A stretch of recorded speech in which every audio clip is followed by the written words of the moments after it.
Hello to all our community members. Mission IAS PCS में आपका स्वागत है। हम लोग मॉडर्न हिस्ट्री के पीवाईक्यू डिस्कस कर रहे थे और अब तक हम लोगों ने अप्रोक्स 60 पेजेस डिस्कस कर लिए। तो बेसिकली 100 पेजेस और डिस्कस करने हैं और ये काफ़ी जल्दी डिस्कस हो जाएंगे क्योंकि क्वेश्चंस डिस्कस करने हैं और बाकी आपको जो बेसिक अंडरस्टैंडिंग है कॉन्सेप्ट्स की वो तो पता ही होगी। तो we will discuss the questions one by one, कैसे हम एलिमिनेट करके आंसर्स तक पहुंचते हैं, ठीक है। और थोड़े थोड़े हम आपको कॉन्सेप्ट्स भी बताते चलेंगे। तो अभी आप देख सकते हो गांधीयन मूवमेंट्स हमें डिस्कस करनी है। अब देखो यहाँ से काफ़ी ज़्यादा क्वेश्चन पूछे जाते हैं क्योंकि यहाँ से हमारी जो फ्रीडम स्ट्रगल की तीव्रता है गांधी जी के आने के बाद और ज़्यादा तेज हो जाती है। न सिर्फ तेज हो जाती है, जो मेथड्स अडॉप्ट किए गए during the Gandhian phase, that is non violence, है ना, सत्याग्रह। तो ये स्पेशलाइज्ड मेथड से फ्रीडम अटेंड किया गया और आपको सीरीज ऑफ इवेंट्स देखने को मिलेंगे जहां पर ये सब मेथड्स यूज किए गए by Gandhi ji and associated leaders to gain independence from the Britishers, ठीक है। जैसे आपको ही पता है गांधी जी की एंट्री लगभग आपका 1915 से होती है और वो इससे पहले साउथ अफ्रीका में थे और वहां पर उन्होंने सत्याग्रह लीड किया और वहां पर भी जो इंडियंस रह रहे थे उन पर जो आपका रेशियल डिस्क्रिमिनेशन हो रहा था उन सब के खिलाफ आवाज उठाई और अल्टीमेटली वहां पर भी उन्होंने इंडियन के अधिकार को या फिर रेसिज्म के खिलाफ उन्होंने आवाज उठाकर उस उन मूवमेंट में विजय प्राप्ति की। और साथ ही साथ गांधी जी को वहां पर से एक बात तो क्लियर हो गई थी कि भाई साहब ये जो प्रेयर पिटीशन या फिर रिक्वेस्ट, इन सब मेथड से ब्रिटिश सुनने वाला नहीं है क्योंकि ये सारे मेथड उन्होंने वहां पर अप्लाई कर लिए थे। तो बेटर कि सत्याग्रह से ही शुरुआत की जाए भारत में, तभी जाके ब्रिटिश सुनेगा। तो जैस वाई गांधी जी जब यहाँ पे आते हैं और मूवमेंट लीड करते हैं तो प्रेयर पिटीशन वाला जो फॉर्मूला है उसको रिजेक्ट करके वो सत्याग्रह की तरफ आगे बढ़ते हैं, ठीक है। और मास पार्टिसिपेशन की बात करते हैं तो यहाँ पर गांधी जी एक सिग्निफिकेंस पॉइंट आपको देखने को मिलेगा कि लोगों में काफ़ी ज़्यादा इन्होंने विश्वास किया और जहाँ पर भी इन्होंने मूवमेंट छेड़ा वहाँ पर लोग इनके एक प्रकार से समर्थक हो गए। जैसे चंपारण की ही बात करते हैं तो चंपारण में जो पीजेंट स्ट्रगल हुआ और चंपारण में महात्मा गांधी ने लीड किया पीजेंट्स को और अल्टीमेटली तीन कथीय सिस्टम को एबोलिश किया। तो आप समझो कि पीजेंट का सपोर्ट बेस गांधी जी को आ गया, ठीक है। और धीरे धीरे इस प्रकार से आप अहमदाबाद मिल स्ट्राइक देखोगे तो वर्कर्स के भी सपोर्ट आएंगे, है ना। बाद में फिर ट्राइबल्स भी सपोर्ट करेंगे। तो इस प्रकार से मास बेस बनता गया और फिर ये जो मूवमेंट है it expanded from centralized to decentralized way, है ना। तो that is the significance of presence of Gandhi ji in Indian national movement, ठीक है। और थोड़े से बेसिक्स हमने डिस्कस कर लिए, अब हम डिस्कस करेंगे क्वेश्चंस को, ठीक है। तो जब गांधी जी भारत आए तो अल्टीमेटली सीरीज ऑफ मूवमेंट्स आपको देखने को मिलेगा, है ना।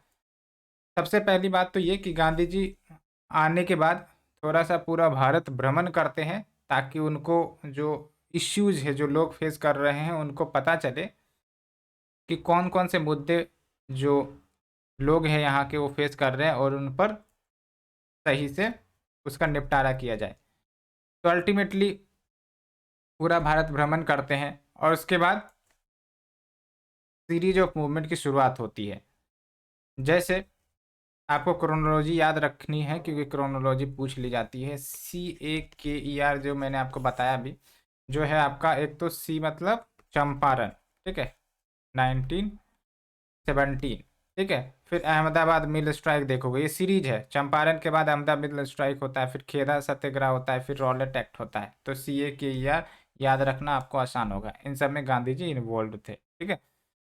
और किस प्रकार से क्वेश्चन पूछे जाते हैं इन सब से, तो थोड़े थोड़े बेसिक्स ही होते हैं कि जैसे पर्सनैलिटीज एसोसिएटेड, है ना। तो ये सब ध्यान रखना है। आज का जो ट्रेंड है, आजकल जो क्वेश्चन पूछे जा रहे हैं प्रिलिम्स से, वो पर्सनैलिटीज से एसोसिएटेड ज़्यादा पूछे जा रहे हैं।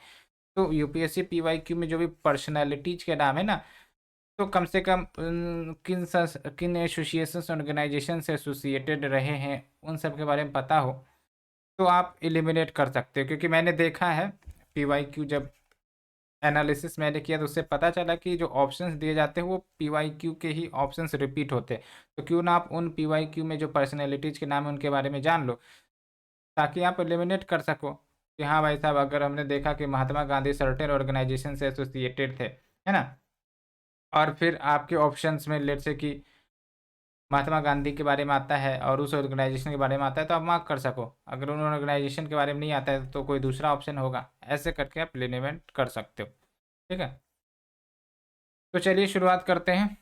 सबसे पहले चंपारण का जो आपका क्वेश्चन है, क्योंकि चंपारण से क्वेश्चन पूछा जाता है, तो देख सकते हो चंपारण आपका बिहार में एक डिस्ट्रिक्ट है।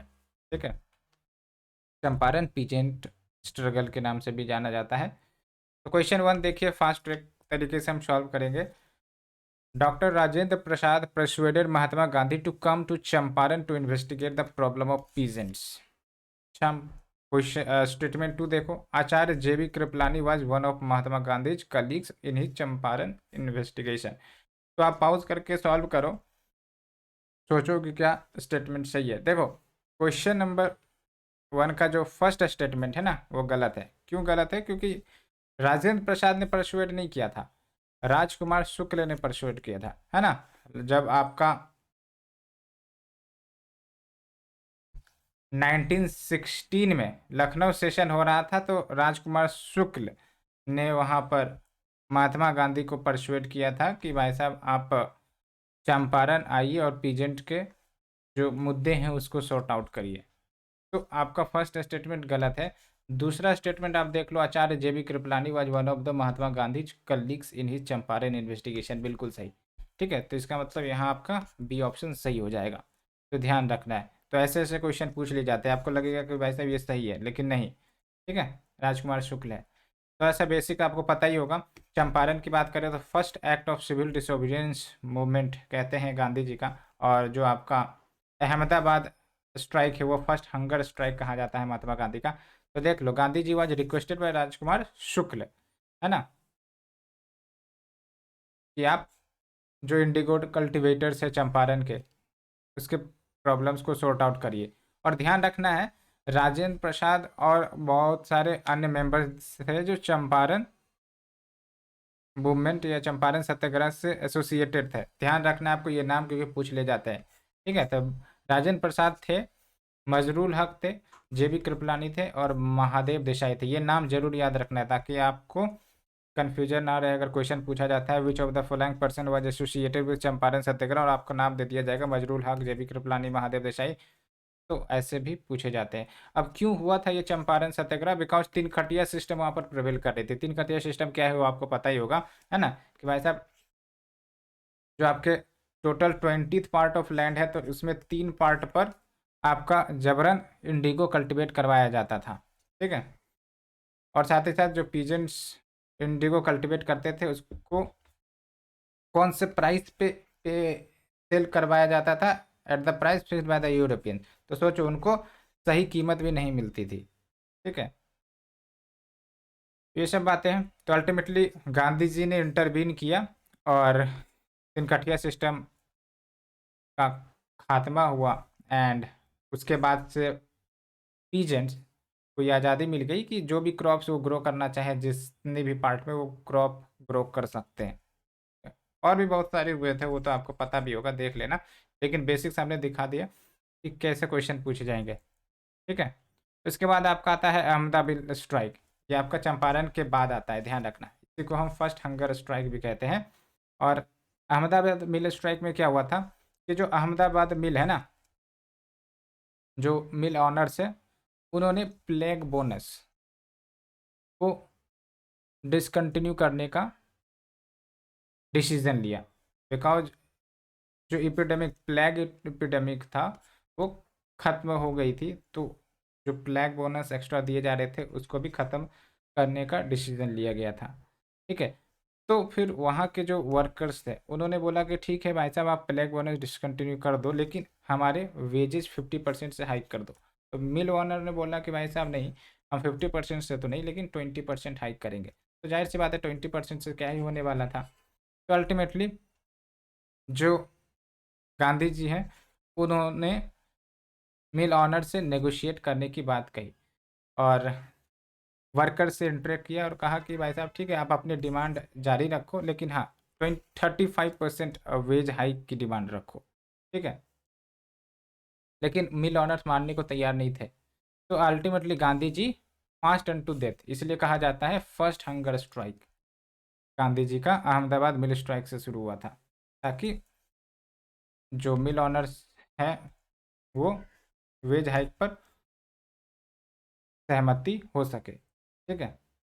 तो अल्टीमेटली 21 दिन तक ये स्ट्राइक चला था और जाके फिर सेटलमेंट हुआ और जो 35% वेज हाइक की डिमांड थी वो एक्सेप्ट कर ली गई, ठीक है। और यहाँ पर ध्यान रखना है, ये जो आपका मिल वर्कर्स के कंसर्न्स है ना, उसको गांधी जी के सामने अनुसुईया बैन ने रखी थी, ठीक है। ये ध्यान रखना है, ये पर्सनैलिटी काफ़ी इंपॉर्टेंट है, अनुसुईया बैन। इन्होंने ही गांधी जी के सामने मिल वर्कर्स के कंसर्न्स को रखा था और फिर गांधी जी इस स्ट्राइक में इन्वॉल्व हुए और आपको ही पता है कि वेज हाइक का अल्टीमेटली जो डिमांड थी उसको भी एक्सेप्ट किया गया, ठीक है। और तब के बाद से आप समझो कि ट्रेड यूनियन या फिर यूं कह सकते हो कि टेक्सटाइल लेबर एसोसिएशन का गठन हुआ, ठीक है। अब ये टेक्सटाइल लेबर एसोसिएशन वर्कर्स के वेलफेयर के डिमांड को आने वाले समय में रेज करेगा। तो यहाँ पर से आप देख लो कि वर्कर्स का भी सपोर्ट गांधी जी को मिलने लगेगा, क्योंकि गांधी जी ने वर्कर्स के सपोर्ट में खड़ा हुए, है ना। तो ध्यान रखना है। तो और ये जो टेक्सटाइल लेबर एसोसिएशन है जो 1920 में बना, इसके फाउंडिंग रोल कौन थे आपके? अनुसुईया बैन, ये ध्यान रखना है आपको, ठीक है। और चंपारण में क्या हुआ? पीजेंट का सपोर्ट गांधी जी को मिला और अहमदाबाद मिल स्ट्राइक में क्या हुआ? वर्कर का सपोर्ट गांधी जी को मिलेगा, ठीक है। अब उसके बाद आता है आपका खेदा, ठीक है। खेदा सत्याग्रह, याद रखना Kheda is different from Ahmedabad mill strike, ठीक है। तो क्वेश्चन देख लेते हैं। What was the reason for Mahatma Gandhi to organize a Satyagraha on behalf of peasants of Kheda? तो फर्स्ट स्टेटमेंट है कि जो एडमिनिस्ट्रेशन है वहाँ की did not suspend the land revenue collection in spite of drought। जो सेकेंड स्टेटमेंट है आपका, the administration proposed to introduce permanent settlement in Gujarat. अब देख लो, वन के बारे में हम डिस्कस करेंगे, लेकिन टू में तो आपको श्योरिटी होनी चाहिए कि दो नहीं होगी, क्योंकि परमानेंट सेटलमेंट सिस्टम तो भाई साहब बहुत पुराने समय की है। लॉर्ड कॉर्नवालिस ने परमानेंट सेटलमेंट सिस्टम लाया था और 1892 की कब लाया था, है ना। और परमानेंट सेटलमेंट सिस्टम उतना सक्सेसफुल भी नहीं था कि उसको फिर से वो इंट्रोड्यूस करे, है ना। और इस समय तक तो आपको ही पता है कि नेशनलिस्ट मूवमेंट काफ़ी ज़्यादा आगे बढ़ चुकी थी, है ना। तो दो तो नहीं होगा। अब फर्स्ट जो है वो सही है। क्यों सही है? तो आप देखो, जो खेदा सत्याग्रह है इसको हम फर्स्ट नॉन कॉपरेशन एक्ट भी कहते हैं, non cooperation movement of Gandhi ji, है ना। तो आप सीरीज याद रखना, किसको हम सिविल डिसोबीडियंस कहते हैं, किसको हंगर स्ट्राइक कह रहे हैं और किसे हम फर्स्ट नॉन कॉरपोरेशन कह रहे हैं। अब देख लो, ये जो आपके खेदा के पीजेंट्स थे ना, इनके रीजन में ड्राउट आ गई थी, है ना। 1918 में ड्राउट आ गई थी और जो क्रॉप्स जितनी पैदावार देनी थी उतनी नहीं दे सकी, ठीक है। और ये खेदा कहाँ पर है? आपका गुजरात में। तो एक कानून था, है ना, जिसको कहते हैं रेवेन्यू कोड। इस रेवेन्यू कोड के अनुसार कि अगर जो यील्ड है, जो पैदावार है, अगर less than 1/4 the normal produce, यानी कि नॉर्मल प्रोड्यूस लेट से कि आपका 100 टन होता है, ठीक है। अगर पैदावार लेट से कि 25% से कम है, यानी कि 25 टन से लेट से कि कम है, तो फिर जो फार्मर्स है उनको रेवेन्यू देने की ज़रूरत नहीं है। लेकिन इस कानून को अप्लाई नहीं किया जा रहा था। अथॉरिटीज़ ने बोला कि नहीं भाई साहब, हम परमिशन नहीं देंगे, आपको देना ही पड़ेगा। और इतना ही नहीं, ब्रिटिश गवर्नमेंट ने फार्मर्स को ये भी कह दिया कि न सिर्फ आप फुल टैक्स पे करोगे, बल्कि 23% इंक्रीज कर दिया गया रेवेन्यू के ऊपर। ठीक है, उसी साल से जिस साल में ड्राउट आया था। तो जाहिर सी बात है, फार्मर्स तो प्रोटेस्ट करेंगे, क्योंकि एक तो वो टैक्स देने के सही हालत में है नहीं, और दूसरी बात ये कि उन्होंने, यानी कि जो अथॉरिटीज़ है, उन्होंने टैक्स को और ज़्यादा बढ़ा दिया। तो ये तो एक प्रकार से इलीगल हो गया ना, कि कानून में ये लिखा है लेकिन कानून को ही नहीं माना जा रहा है। तो अल्टीमेटली गांधी जी ने पीजेंट के मुद्दे को सपोर्ट किया, और जो अथॉरिटीज है उससे बोला भी कि इस रेवेन्यू को जो आप जबरन कलेक्ट कर रहे हैं इसको विद्रॉ करो। ठीक है, अब जाहिर सी बात है अथॉरिटीज मानने को तैयार नहीं थे। तो इस मूवमेंट में याद रखना है कि सरदार पटेल ने भी एक अहम रोल निभाया था, as well as Indu Yagnik ने भी गांधी जी को समर्थन दिया था। तो ये पर्सनैलिटी ध्यान रखना है आपको, इनसे एसोसिएटेड है।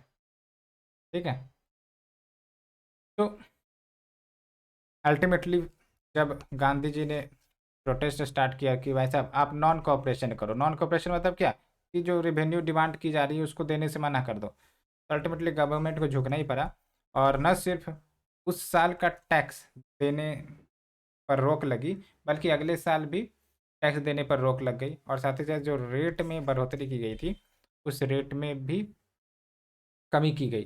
ठीक है, और जो प्रॉपर्टी कन्फिस्केट की गई थी फार्मर्स की, जो रेवेन्यू नहीं दे रहे थे, उसको भी लौटाया गया। तो ये सब है आपका। ठीक है, तो यहाँ सब से भी देखो कि पीजेंट का सपोर्ट गांधी जी के लिए in the coming freedom movement वो बढ़ेगा। ठीक है, ये हो गया। अब आता है रॉलेट सत्याग्रह। रॉलेट सत्याग्रह ये सीरीज है।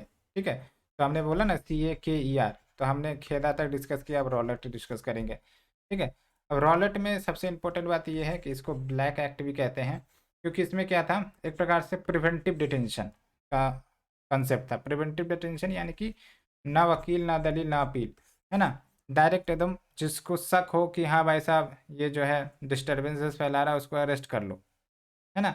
तो जाहिर सी बात है, इन एक्ट के माध्यम से नेशनलिज्म मूवमेंट को कंट्रोल करने का प्रयास किया जा रहा था गवर्नमेंट के द्वारा, और freedom of speech and expression पर भी एक प्रकार से अटैक था, है ना। तो ये हमने बेसिक बता दिया, और ये आपका किसके वाइसरायशिप में आया था रॉलेट एक्ट। ये बेसिकली चेम्सफोर्ड जो वाइसराय थे उसके पीरियड में आया था, ये ध्यान रखना है। ठीक है, तो अब देखते हैं, क्वेश्चन पढ़ते हैं। The Rowlatt act was based on the recommendation of sedition committee. जो दूसरा स्टेटमेंट है देख लो, in Rowlatt Satyagraha Gandhi ji try to utilize the home rule league. और जो तीसरा स्टेटमेंट है, demonstration against arrival of Simon commission coincided with the Rowlatt Satyagraha. ये बोल रहा है कि भाई साहब साइमन कमीशन के खिलाफ जो डेमोन्स्ट्रेशन हुई थी और रॉलेट सत्याग्रह जो हुआ था, दोनों सेम ही पीरियड में हुआ था। तो ये तो गलत है ना, क्योंकि साइमन कमीशन का 1927 में आता है, और डेमोन्स्ट्रेशन आपका 1928 सबसे शुरू हो जाती है। रॉलेट सत्याग्रह तो आपका 10 साल पहले आता है, 1917 के आसपास आती है, 1917-18 के आसपास आती है। तो तीन तो गलत है, तो तीन को काट दो, तो बचा आपका एक और दो। अब देख लो स्टेटमेंट 2 को पढ़ते हैं। तो रॉलेट सत्याग्रह जब शुरुआत गांधी जी ने किया था, उससे पहले आपको ही पता है होम रूल लीग या होम रूल मूवमेंट चल रही थी 1916 ऑनवर्ड से, जिसमें आपके एनी बेसेंट, बाल गंगाधर तिलक ने इस मूवमेंट को चलाया था, और बाद में बहुत सारे इंडियन नेशनल कांग्रेस के पर्सनैलिटीज भी इसमें से जुड़े थे। क्या डिमांड था, तो बेसिकली सेल्फ गवर्नमेंट की डिमांड थी, होम रूल मूवमेंट की। तो Gandhi ji definitely home rule league कोई रॉलेट सत्याग्रह में यूटिलाइज करने चाह रहे थे, क्योंकि इसमें बहुत सारे पर्सनैलिटीज एसोसिएटेड थे। तो इसमें कोई दिक्कत नहीं है, जनरल स्टेटमेंट है, वैसे भी ये सही हो जाएगा, है ना। और पहला स्टेटमेंट सही है, बिकॉज सेडिशन कमेटी जब बैठाई गई थी उसके बाद उसके रिकमेंडेशन जब आए तो रॉलेट एक्ट को पास किया गया, है ना। और यही रॉलेट एक्ट जब पास हुई, और किसी को नहीं पता था इस एक्ट के बारे में, क्योंकि उतनी ज़्यादा इससे रिलेटेड न्यूज नहीं फैलाई गई थी, तो अल्टीमेटली जालियांवाला बाग मस्करे भी देखने को मिला। ये सब लिंक्ड है एक दूसरे से, ठीक है, जालियांवाला बाग मस्करे भी। तो यहाँ पर देख लो, एक तो आपका ये सही हो गया, तो ऑप्शन आपका 1 and 2 इज करेक्ट। फिर देख लो रॉलेट एक्ट पर कितने ज़्यादा क्वेश्चन आए। The Rowlatt Act aimed at क्या था, compulsory economic support to war efforts. तो भाई साहब ऐसा कोई बात नहीं है। उसके बाद देख लो, imprisonment without trial and summary procedure for trial.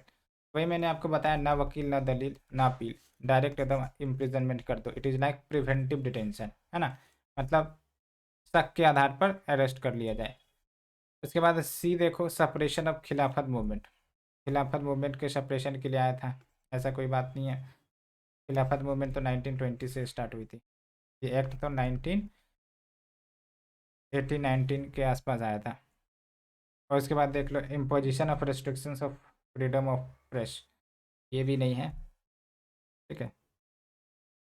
और फ्रीडम ऑफ प्रेस से एसोसिएटेड एक बहुत ही महत्वपूर्ण पर्सनैलिटी है जिसको लिबरेटर ऑफ प्रेस भी कहते हैं। तो वो कौन सी पर्सनैलिटी थे जिन्होंने फ्रीडम मतलब प्रेस रेस्ट्रिक्शंस को ख़त्म किया, है ना। तो आपने लॉर्ड मेटाकाल्फ का नाम सुना होगा, लिबरेटर ऑफ प्रेस के नाम से जाने जाते हैं ये, ठीक है। और न्यूज़पेपर सब से एसोसिएटेड पर्सनैलिटी से क्वेश्चन पूछे जाते थे, ध्यान रखना है, ठीक है। चलो क्वेश्चन नंबर 5 की तरफ चलते हैं। During the Indian freedom struggle why did Rowlatt act arouse popular indignation, यानी कि इतना ज़्यादा विरोध रॉलेट एक्ट के खिलाफ क्यों हुआ था। तो ये एक प्रकार से रिपीटेटिव क्वेश्चन ही हो गया, ठीक है। इसका आंसर क्या हो जाएगा, authorise the government to imprison people without trial. ये काफ़ी इंपॉर्टेंट है, ठीक है। And let's move to the next one. Who was the viceroy of India when Rowlatt act was passed. तो रॉलेट एक्ट जब पास हुआ तो आपको पता है 1916 से 1921 का जो पीरियड था, इसमें लॉर्ड चैम्सफोर्ड जो है वो आपके वाइसराय थे। तो रॉलेट एक्ट भी आपका इसी पीरियड में लाया गया था, तो लॉर्ड चैम्सफोर्ड हो जाएंगे। और इतना ही नहीं, आपको ध्यान रखना है, बस इतना ध्यान रखो, क्योंकि आपको सीरीज ऑफ मूवमेंट पता ही होंगे कि कौन से मूवमेंट कब हुए थे। जैसे स्वदेशी है तो 1905 से शुरुआत हुई थी, ठीक है, पार्टीशन ऑफ बंगाल के खिलाफ। या फिर आपका होम रूल लीग है, या फिर आपका नॉन कॉपरेशन है, या फिर आपका सीडीएम है। तो ये सब को आप कैसे याद रख सकते हो कि किसके वाइसरायशिप में हुई थी। तो बस इसका याद रखना है, जैसे लॉर्ड इरविन है, तो लॉर्ड इरविन आपका 1926 से 1931 तक रहे थे। फिर लॉर्ड रीडिंग आपका 1921 से 26 तक रहे थे, है ना। लॉर्ड चैम्सफोर्ड मैंने बोला आपको 1916 से 1921 तक रहे थे। फिर लॉर्ड वेवेल आपका, है ना। तो इस पीरियड को आपको ध्यान रखना है। कुछ महत्वपूर्ण जो आपके वाइसराय शिप रहे हैं जिनके पीरियड में, खासकर गांधीयन पेज के दौरान, तो याद रखना है, क्योंकि कभी कभी पूछ लिए जाते हैं। अब इतना आप सोचोगे, इसलिए बस इतना याद रखना है कि जैसे क्विट इंडिया मूवमेंट के दौरान कौन वाइसराय शिप रहे थे, तो उस समय दिमाग नहीं लगाओगे ना। उस समय बस आपको पता होना चाहिए कि हाँ, इस सर्टेन वाइसराय का पीरियड आपका लॉर्ड लिनलिथ गो के पीरियड में ये आपका हुआ था, है ना। तो रॉलेट सत्याग्रह मैंने आपको बताया, फर्स्ट मास स्ट्राइक, ये ध्यान रखना, फर्स्ट मास स्ट्राइक जहाँ पर गांधी जी ने ऑल ओवर इंडिया से आह्वान किया था, है ना, to protest against this Rowlatt Satyagraha. क्योंकि इससे पहले हम जो भी देख रहे हैं, खेदा देख रहे हैं, या फिर चंपारण देख रहे हैं, या फिर आपका अहमदाबाद मिल स्ट्राइक देख रहे हैं, तो बेसिकली रीजनल इश्यू थी, है ना, और सेक्टर वाइज इश्यू थी। जैसे खेदा की बात करें तो मिल वर्कर्स का कंसर्न था, या फिर आपका चंपारण देखे तो पीजेंट का कंसर्न था। लेकिन रॉलेट सत्याग्रह तो एक प्रकार से यूँ कह सकते हो कि ओवरऑल सारे इंडियंस के ही कंसर्न्स होंगे, क्योंकि इसमें क्या प्रिवेंटिव डिटेंशन का कंसेप्ट लाया गया था। ठीक है, और ये आपका सेडिशन कमिटी के रिकमेंडेशन के आधार पर हुई थी इंट्रोड्यूस। और देख लो आप, इसी को anarchical and revolutionary crimes act of 1919 कहते हैं। ये भी ध्यान रखना, कभी कभी ऐसे ही पूछ लिया जाता है कि भाई साहब anarchical and revolutionary crimes act of 1919 is also reported क्या, रॉलेट सत्याग्रह। ठीक है, 1919 में आई थी। ठीक है, और इस एक्ट में क्या था कि विदाउट ट्रायल किसी व्यक्ति को मैक्सिमम 2 साल के लिए इम्प्रिजन किया जा सकता है। ठीक है, सस्पेक्ट के आधार पर, बस ये। और there is no court of appeal above that panel, ये ध्यान रखना है ना। तो इसी के खिलाफ गांधी जी ने इस रॉलेट सत्याग्रह को शुरुआत की थी, और इसके लिए सत्याग्रह सभा बनाई थी 1919 में। ठीक है, ये ध्यान रखना है आपको, ये काफ़ी इंपॉर्टेंट है कि जो 3 महत्वपूर्ण ऑर्गेनाइजेशन है, होम रूल लीग है ना, याद रखना, मुस्लिम लीग एंड सत्याग्रह सभा। ठीक है, इसने भी कोऑर्डिनेट किया इस रॉलेट सत्याग्रह में। ठीक है, तो यहाँ से भी क्वेश्चन पूछे जा सकते हैं। और फिर आपको ये तो पता ही है कि भाई साहब 6 अप्रैल 1919 ऑल इंडिया स्ट्राइक ऑर्गेनाइज किया था। ठीक है, और फिर ये जो आप देख लो 13 अप्रैल 1919 को जालियांवाला बाग मस्करी हुई थी, जहाँ पर जो जनरल RH डायर है ना, उन्होंने जो जालियांवाला बाग है वहाँ पर अंधाधुंध फायरिंग कर दी थी, जिसके कारण बहुत सारे लोगों की मृत्यु भी हो गई थी। ठीक है, और इसी को हम जालियांवाला बाग ट्रेजेडी भी कहते हैं, है ना। ये ध्यान रखना। यहाँ से क्वेश्चन और पूछा जाता है कि उस समय पंजाब के गवर्नर थे माइकल ओडायर, लेकिन जिन्होंने फायरिंग की थी उसका नाम था जनरल RH डायर। ये ध्यान रखना, दोनों में कन्फ्यूजन नहीं करना है आपको। ठीक है, और सरदार उधम सिंह ने 1940 में इस जालियांवाला बाग ट्रेजेडी का बदला लेने के लिए किसकी हत्या की थी, ये आप हमें बताओ कमेंट सेक्शन में, है ना। उसके बाद ये देख लो, ये भी कभी कभी पूछ लिए जा सकते हैं कि जब आपका रॉलेट एक्ट सत्याग्रह फेल हो गया, मतलब गवर्नमेंट ने बात नहीं मानी रॉलेट एक्ट को हटाने का, तो इसी के कंटेक्स्ट में हिमालयन ब्लंडर टर्म यूज किया जाता है, तो ये ध्यान रखना है। उसके बाद देखो एक और question, who of the following organized a march on the Tanjore coast to break the salt law in April 1930। तो अब हम CDM की तरफ आ गए, यानी कि सिविल डिसोबीडियंस मूवमेंट, इसी को साल्ट सत्याग्रह कहते हैं। और साल्ट सत्याग्रह का कंटेक्स्ट क्या है, तो आपको ही पता है कि आपके नेहरू रिपोर्ट 1928 में आए थे। नेहरू रिपोर्ट में बोला गया था कि डोमिनियन स्टेटस हमें दिया जाए, है ना। लेकिन आपको ही पता है कि 1940 से पहले, यानी कि जब तक अगस्त ऑफर आया नहीं था, तब तक डोमिनियन स्टेटस ब्रिटिश ने इंडिया को देने का एक्सेप्ट किया ही नहीं, है ना। तो बेसिकली नेहरू रिपोर्ट में बोला गया कि आप डोमिनियन स्टेटस हमें दो, और साथ ही साथ 1 साल का अल्टीमेटम भी दिया गया कि अगर आप हमें हमारे डिमांड को नहीं मानते हो तो हम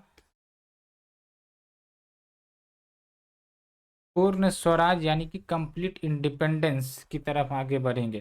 ठीक है,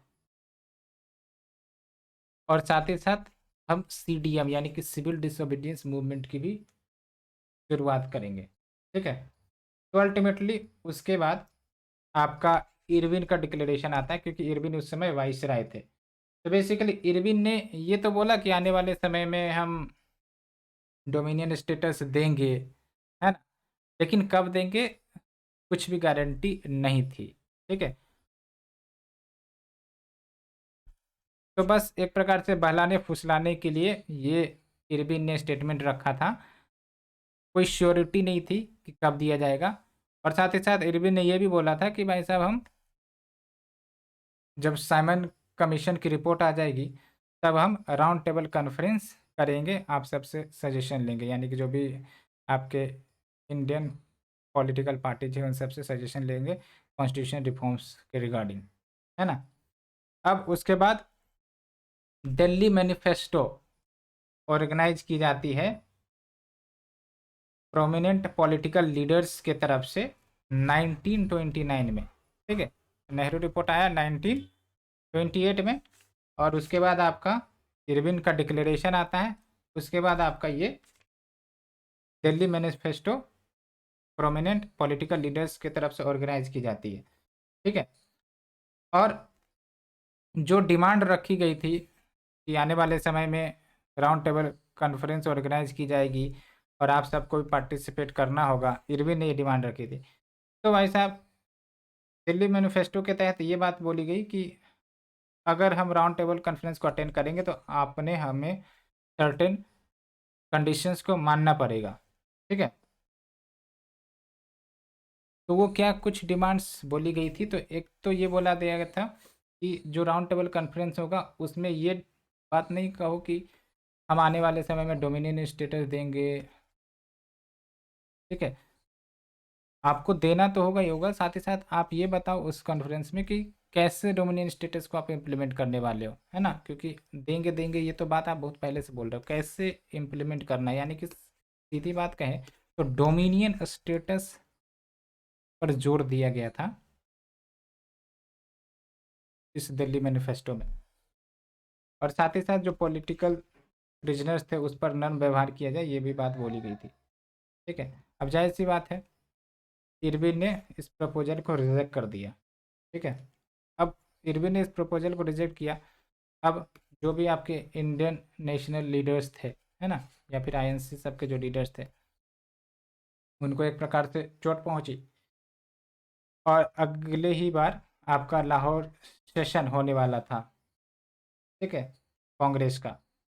तो अल्टीमेटली वो जो आपका लाहौर सेशन हुआ 1929 में, हिस्टोरिकल सेशन कह सकते हैं, जहाँ पर कांग्रेस ने जो गोल है वो पूर्ण स्वराज का दिया, और लाहौर सेशन जवाहरलाल नेहरू ने प्रिसाइड किया था, है ना। और यहाँ पर आपका पूर्ण स्वराज का गोल दिया गया है कि भाई साहब हम डोमिनियन स्टेटस पर नहीं अटकेंगे, अब हम पूर्ण स्वराज की बात करते हैं, ठीक है। तो ये सबसे महत्वपूर्ण थी। और लाहौर सेशन में क्या क्या बात रखी गई थी, क्या क्या डिसीजन लिया गया था, तो एक तो ये था कि राउंड टेबल कॉन्फ्रेंस को बॉयकट किया जाएगा, साथ ही साथ जो पूर्ण स्वराज है यानी कि कंप्लीट इंडिपेंडेंस, ये कांग्रेस का एम होगा, ठीक है। और साथ ही साथ हम सीडीएम यानी कि सिविल डिसोबीडियंस मूवमेंट की शुरुआत करेंगे, जिसमें initiatives like non payment of taxes, है ना, resignation of nationalist leader from the legislature, ये सब स्टेप्स होंगे। और इसके बाद ये भी बोली गई थी कि 26 जनवरी 1930 को फर्स्ट इंडिपेंडेंस डे सेलिब्रेट किया जाएगा ऑल ओवर इंडिया, ठीक है। और उसके बाद ही आपको ही पता है कि on the bank of river Ravi जो झंडा फहराया गया था जवाहरलाल नेहरू के द्वारा अलोंग विद द स्लोगन्स इनकलाब जिंदाबाद, ये ध्यान रखना है, ठीक है? तो अब बस सब चीज़ रेडी हो गए थे। अब एक बार फिर से आईएनसी ने मौका देना चाहा कि चलो एक बार मौका देते हैं, हो सकता है वाइसराय मान ले और हम सीडीएम लॉन्च ना करें। तो अल्टीमेटली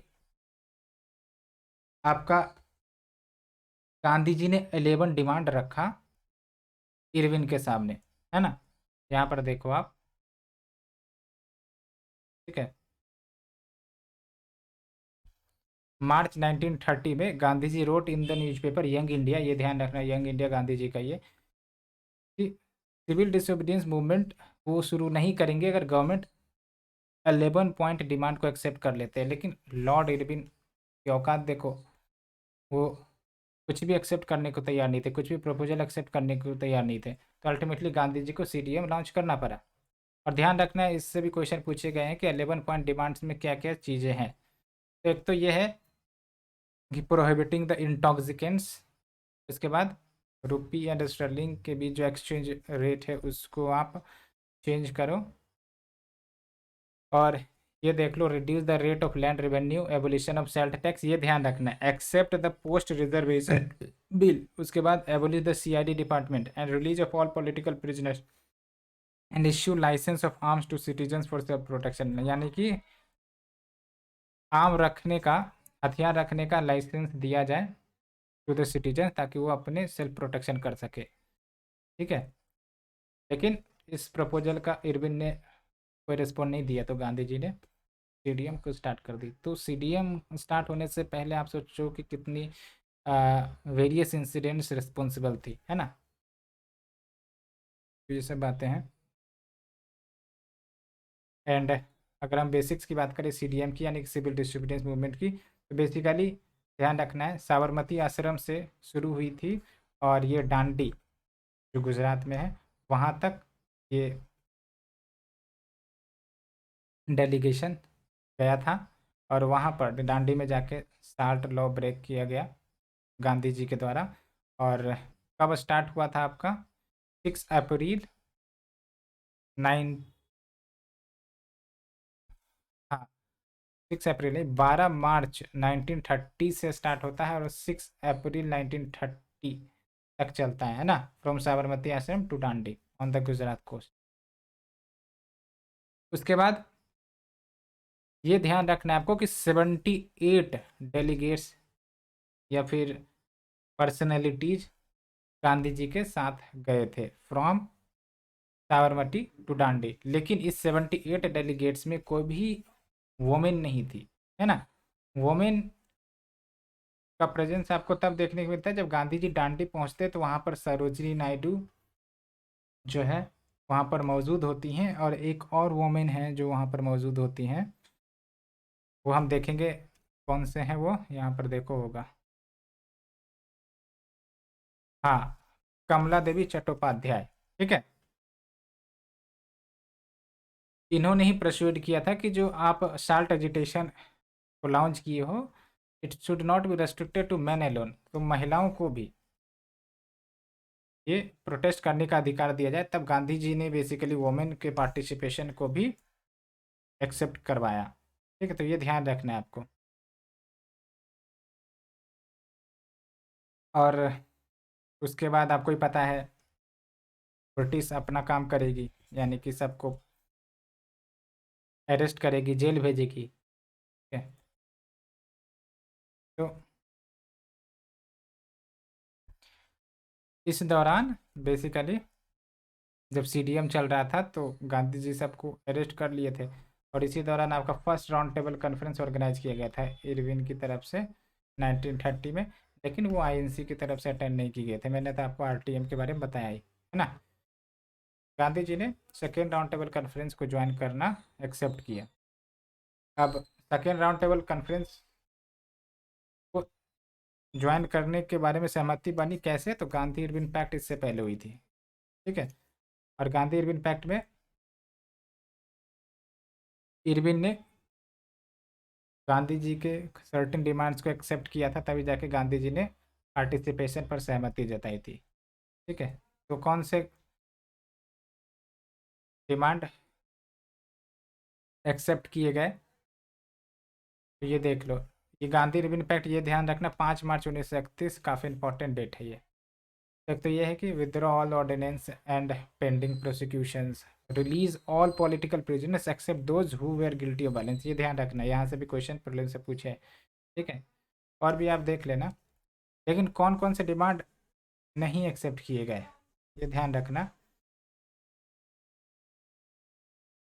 पहला है public inquiry into police excess, दूसरा है commutation of Bhagat Singh and his comrades जिनके ऊपर डेथ सेंटेंस का चार्ज लगाया गया था। तो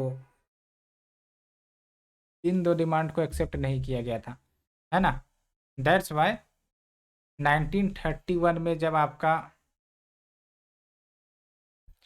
कराची सेशन होता है ना, जिसको सरदार पटेल प्रिसाइड करते हैं, तो जब गांधी जी सेशन को अटेंड करने जा रहे थे, तो जो आपके ये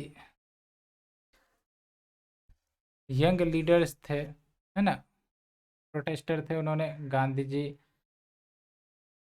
के अगेंस्ट डेमोन्स्ट्रेशन किया था कि गांधी जी भगत सिंह के कम्युनिकेशन को नहीं रोक पाए थे। ठीक है,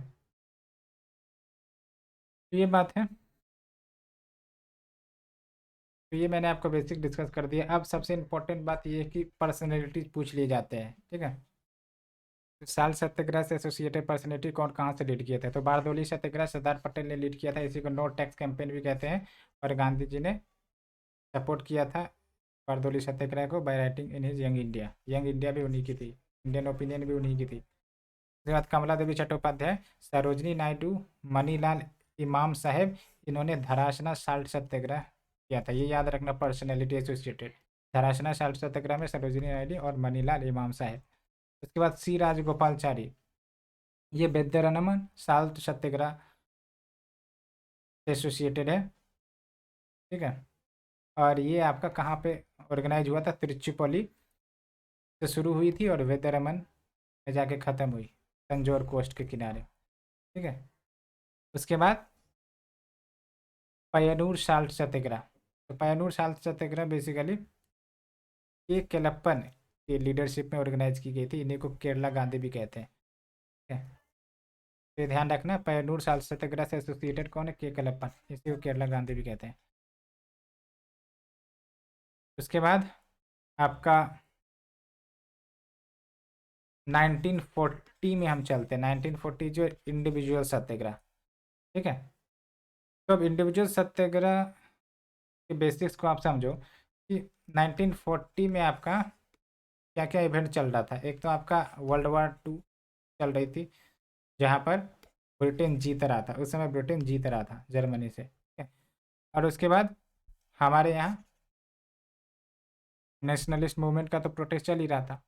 ठीक है, तो गांधी जी नहीं चाहते थे कि मौके का फ़ायदा उठाया जाए। कहने का मतलब ये है कि ब्रिटिश जो है उस समय खुद परेशानी में डूबा हुआ है, और अगर हम मास प्रोटेस्ट लॉन्च करते हैं अगेंस्ट द ब्रिटिश तो फिर की परेशानी और बढ़ जाएगी। ठीक है, इसलिए लिमिटेड सत्याग्रह, इंडिविजुअल सत्याग्रह का कंसेप्ट लाया गया। इंडिविजुअल सत्याग्रह में क्या होंगे कि आपका गांधी जी ने बोला कि कुछ selected individuals in every locality वो इंडिविजुअल सत्याग्रह को लीड करेंगे। ठीक है, और इसका एम क्या था इंडिविजुअल सत्याग्रह का? कि भाई साहब, जो वॉर ब्रिटेन ने छेड़ा है और उसमें इंडियन पार्टिसिपेशन को इन्वॉल्व कर दिया, तो उसको क्रिटिसाइज किया जाए एंटी वॉर डिक्लेरेशन के माध्यम से, है ना। और इसमें ये भी था कि ब्रिटिश को अगर अरेस्ट करना है तो अरेस्ट कर ले, है ना। जब तक वो अरेस्ट नहीं करेंगे तब तक वो दिल्ली की तरफ मार्च करेंगे with the slogan Delhi Chalo movement. तो ध्यान रखना, Delhi Chalo movement is associated with individual Satyagraha. और जो आपको डू और डाई है वो आपका क्विट इंडिया से एसोसिएटेड है। और सुभाष चंद्र बोस ने 2-3 नारे दिए थे, क्या आप हमें बता सकते हो वो 2-3 कौन से? तो जो सेलेक्टेड इंडिविजुअल थे जिन्होंने लीड किया इंडिविजुअल सत्याग्रह को, उसमें आपके विनोबा भावे थे। ठीक है, पहले सत्याग्रही, ध्यान रखना है। उसके बाद नेहरू जी दूसरे थे और ब्रह्मदत्त तीसरे थे। तो अगर पूछ लिया जाएगा आपको पर्सनैलिटी एसोसिएटेड टू इंडिविजुअल सत्याग्रह, तो नेहरू जी भी थे, विनोबा भावे जी थे और ब्रह्मदत्त भी थे। ठीक है, अब यहाँ से आपका क्वेश्चन क्या है? In the individual Satyagraha Vinoba Bhave was chosen is the first Satyagrahi. Second कौन थे? सेकेंड आपके जवाहरलाल नेहरू जी थे। ठीक है, ये ध्यान रखना है। उसके बाद देख लो क्विट इंडिया मूवमेंट। तो क्विट इंडिया मूवमेंट आपका 1942 में, और इस पर क्वेश्चन भी पूछा गया है। 8 अगस्त 1942 is a very important day in the Indian freedom struggle. It is non for quit India resolution pass की गई थी। ठीक है, और क्विट इंडिया मूवमेंट एक प्रकार से यूँ कह सकते हो कि डायरेक्ट चैलेंज था ब्रिटिश को कि भाई साहब अंग्रेजों भारत छोड़ो, है ना। इससे पहले इतना ज़्यादा एक्सट्रीम स्टेटमेंट मूवमेंट में इस्तेमाल नहीं की गई थी, तो आप देख सकते हो। ठीक है, तो क्विट इंडिया मूवमेंट से एसोसिएटेड आपका क्वेश्चन है। ये देखो कैसे आप एलिमिनेट कर दोगे क्विट इंडिया मूवमेंट। तो बेसिकली देखो Quit India movement was launched in response to Cabinet Mission Plan. ये तो भाई साहब 1946 में है, तो ये तो नहीं होगा। क्रिप्स प्रपोजल ये 1942 में आफ्टर क्विट इंडिया मूवमेंट आया था, ये ध्यान रखना। हाँ, ये जो क्रिप्स मिशन है ना यही होगा, क्योंकि क्रिप्स प्रपोजल जब फेल हो गया था, ठीक है, तब जाके क्विट इंडिया मूवमेंट लॉन्च की गई थी। ठीक है, तो ये ध्यान रखना क्रिप्स प्रपोजल होगा। साइमन कमीशन रिपोर्ट जो है वो तो आपका सीडीएम से एसोसिएटेड है ना, सिविल डिसोबीडियंस मूवमेंट। उसके बाद आप देख लो वेबल प्लान। वेबल प्लान तो बाद में आया, 1945 में आया है। तो your answer will be Cripps proposal. Question number 11 की तरफ चलते हैं। Which of the following observation is not true about quit India movement. तो कौन सा स्टेटमेंट सही नहीं है, ये याद रखना है। नॉट ट्रू क्यों कहते हैं, सिली मिस्टेक, आप ट्रू मान के चल दो और आपका आंसर गलत हो जाएगा। नॉट ट्रू है तो नॉट को ऐसे घेर के उसके बाद सॉल्व करो। आप पाउज करके क्वेश्चन सॉल्व कर सकते। अब इस क्वेश्चन से रिलेटेड थोड़ा सा कन्फ्यूजन है। कन्फ्यूजन इसलिए है बिकॉज इसके ऑप्शन थोड़े से कन्फ्यूजिंग है। ठीक है, तो इसको आपको मार्क करके यूपीएससी ने जो आंसर दिए हैं उस हिसाब से आपको चलना पड़ेगा। ठीक है, तो your option A is it was non violent movement. ठीक है, option B is it was led by Mahatma Gandhi. Option C it was a spontaneous movement. Option D it did not attract the labour class in general. तो इसके answers basically ये दिए गए हैं कि it was led by Mahatma Gandhi, ये सही नहीं है। क्यों? क्योंकि कहा जाता है कि जब ये आपका क्विट इंडिया रेजोल्यूशन पास हुआ था उसके बाद ही जो भी इम्पोर्टेंट लीडर थे लाइक महात्मा गांधी, पटेल साहब, इन सबको अरेस्ट कर लिया गया था, तो समय ही नहीं मिल पाया इन नेशनलिस्ट लीडर्स को क्विट इंडिया मूवमेंट लीड करने में, है ना, ये बोला जाता है। तो आंसर तो बी है।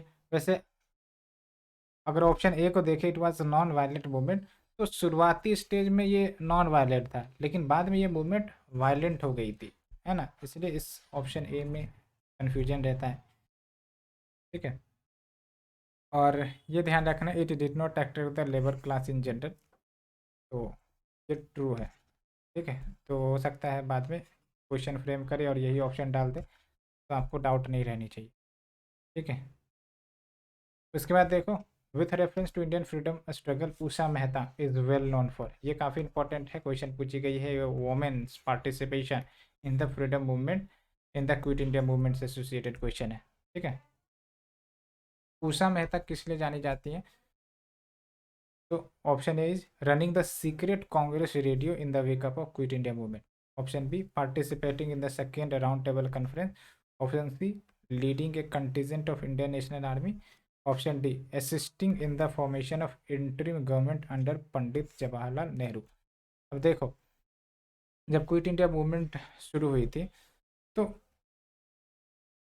जो भी इम्पोर्टेंट नेशनल लीडर्स थे उनको अरेस्ट कर लिया गया था। तब मूवमेंट को आगे बढ़ाया कैसे जाए, है ना, लोगों को जागरूक कैसे किया जाए, तो उस समय सीक्रेट तरीके से कुछ इम्पोर्टेंट लीडर्स मूवमेंट को प्रोपेल कर रहे थे, आगे बढ़ा रहे थे, जिसमें से one of the personalities Usha Mehta. कैसे उन्होंने मूवमेंट को आगे बढ़ाया? तो ये सीक्रेट कांग्रेस रेडियो चला रही थी। ठीक है, और जो भी लोग थे उनमें मूवमेंट को कंटिन्यू रखने की जो इंस्पिरेशन है वो सब बोले जा रहे थे। ठीक है, तो ये ध्यान रखना है। तो Usha Mehta is associated with QIM यानी quit India movement and it is associated with running the secret Congress radio in the wake of quit India movement. ठीक है, ऑप्शन बी देखो, participating in the second round table conference, ये नहीं है। इसका मतलब क्या हुआ कि सेकेंड राउंड टेबल कॉन्फ्रेंस में उषा मेहता पार्टिसिपेट नहीं किए थे, ये ध्यान रखना है आपको।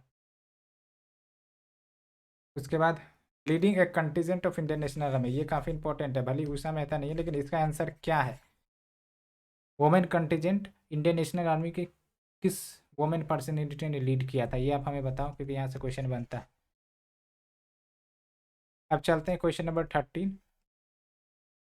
आफ्टर क्विट इंडिया मूवमेंट, यानी कि क्विट इंडिया मूवमेंट जब खत्म हुआ तो सी राजगोपालचारी ने पैम्पलेट इश्यू किया, द वे आउट। तो क्या प्रपोजल था इस पैम्पलेट में? तो आपको ही पता है, क्विट इंडिया मूवमेंट के बाद यूँ कह सकते हो कि पॉलिटिकल डेडलॉक जैसी सिचुएशन बनी हुई थी, ठीक है, between the Muslim league and the Congress.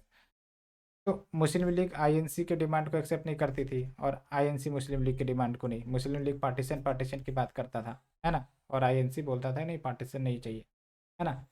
तो अल्टीमेटली आपका सीरीज ऑफ प्लान्स आते हैं to sort out the constitutional deadlock, ताकि कॉन्स्टिट्यूएंट असेंबली बनाने पर, कॉन्स्टिट्यूशन बनाने पर सहमति बन सके। लेकिन वो डेडलॉक सॉर्ट आउट ही नहीं हो रहे थे।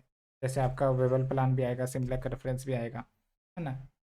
लेकिन इस कॉन्स्टिट्यूशनल डेडलॉक को सॉर्ट आउट करने के लिए आपका सी राजगोपालचारी प्लान आता है ना, सी राजगोपालचारी प्लान। और इसमें याद रखना है कि सी राजगोपालचारी प्लान में पार्टीशन को एक्सेप्ट करने की बात कही गई थी, है ना, ये ध्यान रखना है आपको। हम डिस्कस किए भी थे सी राजगोपालचारी प्लान के बारे में पिछले लेक्चर सीरीज में, ठीक है। तो ये जो वे आउट पैम्पलेट है ना, इसका ऑब्जेक्टिव क्या था? ए सॉल्यूशन फॉर कॉन्स्टिट्यूशनल डेडलॉक, ठीक है, तो ये ध्यान रखना है। उसके बाद नेक्स्ट क्वेश्चन में चलते हैं। With which one of the following movement is the slogan do और डाई एसोसिएटेड? तो डू और डाई मैंने आपको बताया ही, it is associated with quit India movement, है ना। महात्मा गांधी ने ये डू और डाई का नारा दिया था। उसके बाद देखो question number 15। During the freedom struggle Aruna Asaf Ali was a major women organiser of underground activity, किससे एसोसिएटेड है? तो underground activity quit India movement में काफ़ी ज़्यादा फेमस हुई थी, तो क्विट इंडिया मूवमेंट में अरुणा असफ अली एसोसिएटेड है। तो अरुणा असफ अली, उषा मेहता, ये सब ध्यान रखना है आपको, ठीक है। तो ये देख लो, क्विट इंडिया मूवमेंट क्या कारण है? फेल्यूर ऑफ कृषि मिशन, क्या क्या एक्टिविटीज़ हुई थी? Underground activities, parallel government setup हुई थी, है ना। कर्नाटका मेथड, ये भी ध्यान रखना, Karnataka method is associated with quit India movement, जिसमें पीजेंट्स का पार्टिसिपेशन देखने को मिलता है। तो reason of launching quit India movement, एक तो ये कि फेल्यूर ऑफ कृषि मिशन, एक ये था, ठीक है। और साथ ही साथ ये भी है कि Japanese threat to Indian territory, वो भी काफ़ी ज़्यादा नज़दीक आते हुए दिख रहे थे, तो इसीलिए भी क्विट इंडिया मूवमेंट को लॉन्च किया गया, ठीक है। और ये देख लो, 8 अगस्त 1942, है ना, इस पर क्वेश्चन पूछेगा प्रीलिम्स में। महात्मा गांधी ने डू और डाई कॉल दिया in his quit India speech. और ये आपका रेजोल्यूशन कहाँ पास हुआ था? बॉम्बे में, जो कि आपका ग्वालियर टैंक मैदान है, और इसी को अगस्त क्रांति मैदान भी कहते हैं, ठीक है। और soon after declaration of the resolution important leaders को अरेस्ट कर लिए गए, है ना। कांग्रेस को अनलॉफुल एसोसिएशन डिक्लेयर कर दिया गया।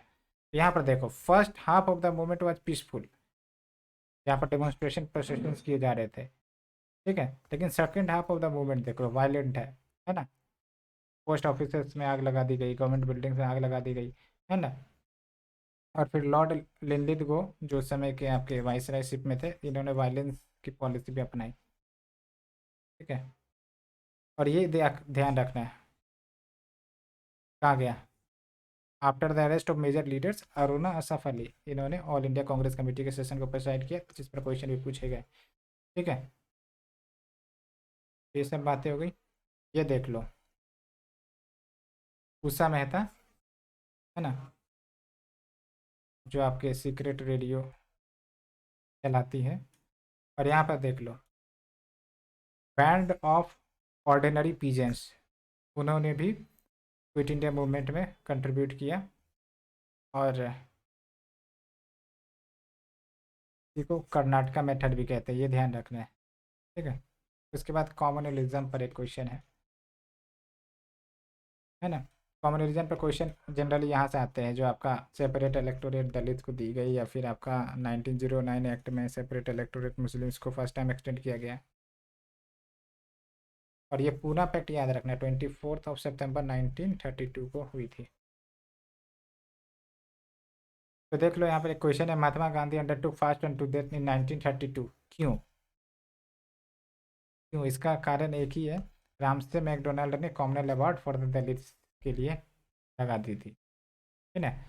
और जिसके विरोध में गांधी जी ने यरवदा जेल इन पुणे वहाँ पर फास्ट एंड टू डेथ किया था, और दैट्स वाई जो इम्पोर्टेंट लीडर थे जैसे B.R. अम्बेडकर है ना, उन्होंने